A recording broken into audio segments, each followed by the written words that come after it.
Alright, in this video I'm going to demonstrate on how to do put a cat in lateral recumbency for a medial saphenous vein.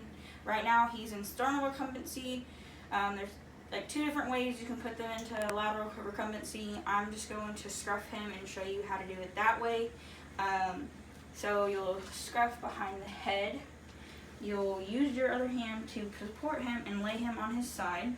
Lightly scruffing him, don't scruff him too much because that will make them mad.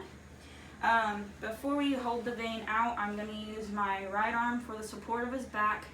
I'm going to tilt his head up more, so once the assistant comes to pull the leg out, he can't scratch or try to bite any one of us. So for this, I'm going to hold his left leg up, and then my assistant's going to come pull the leg out. And once she pulls the leg out, I will occlude the vein, pushing it down. Once I push it down, the vet or technician can draw.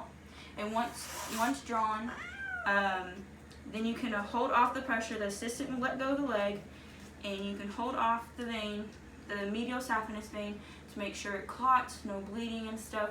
Cats are a little bit more prone to bleeding more than dogs will, so you gotta make sure you hold them off for a good couple minutes.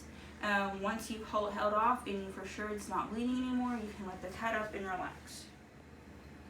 Alright, for this part, I'm going to demonstrate on how to put the dog in lateral recumbency and to do the saphenous vein to occlude the vein for a vet or technician to draw blood from the vein. So right now, he's standing here. To put them in a lateral recumbency, you can reach over, grab the leg closest towards you, and grab both legs, turn him over gently using your body. And now he is in lateral recumbency. I'm holding his two outer legs that are laying on the top of the table. I'm going to use my left hand to occlude the vein. So to occlude the saphenous vein, you want to hold a good amount of pressure, not too much where you're injuring the pet, but just enough to occlude the vein and enough to where the vet or the technician can see the vein. And also while holding, you want to be able to push a little bit of pressure on his neck to make sure he can't, lunge or try to bite me or anyone else that's around. So to occlude the vein, you're going to put a little bit of pressure on the leg. And then the vet or the technician will come and draw the blood, and the vein will be located, the saphenous vein will be located right here where my finger is at. Once they have drawn the blood for the test or whatever you're drawing the blood for, you'll then put pressure on the vein where they actually drew the blood at, making sure that the blood will clot and making sure that no bleeding is involved afterwards.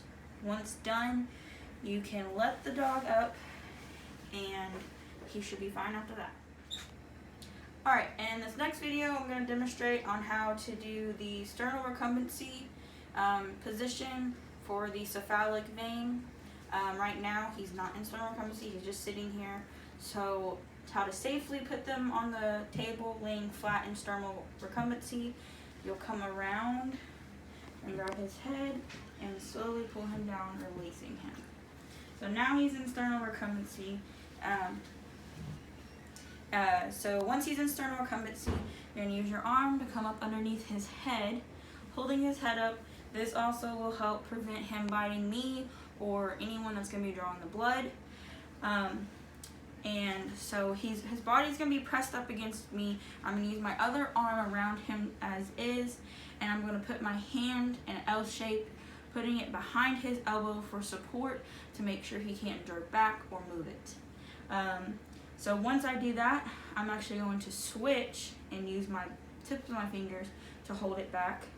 And then I'm going to bring my thumb over the cephalic vein and twist, because once I twist, the vein is actually proceeding out of the vein, out of the arm, and you can see it a lot better.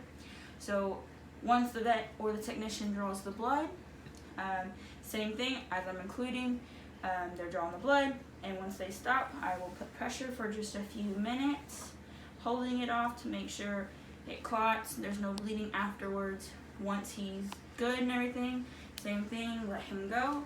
he's all good to go. Alright, and for this last video, I'm going to explain how to do, put the kitty in sternal recumbency, which he will already be in, for the cephalic vein. So how to hold it off and how to safely hold the kitty from him biting me or anyone else around me. I'm going to actually use my body as pretty much support to make sure he feels secure and he's not thinking that, you know, he's going to fall off the table. So I'm going to use my arm, scoot him towards me so my body and my arm is supporting him. I'm going to kind of scoot him off at the end of the table a little bit, put my hand underneath his jaw, pulling upward to make sure he can't see who's doing what, and it protects me and whoever's drawing the blood. Same thing with the dog. I'm going to use my hand behind, and I'm going to use the support and pushing out his arm. I'm going to bring my thumb over the cephalic vein, twisting it, and it will protrude out of his arm. Once they draw the blood is drawn. Hold off the vein for a couple minutes, and then once blood is drawn, you can relieve the kitty and let the kitty relax.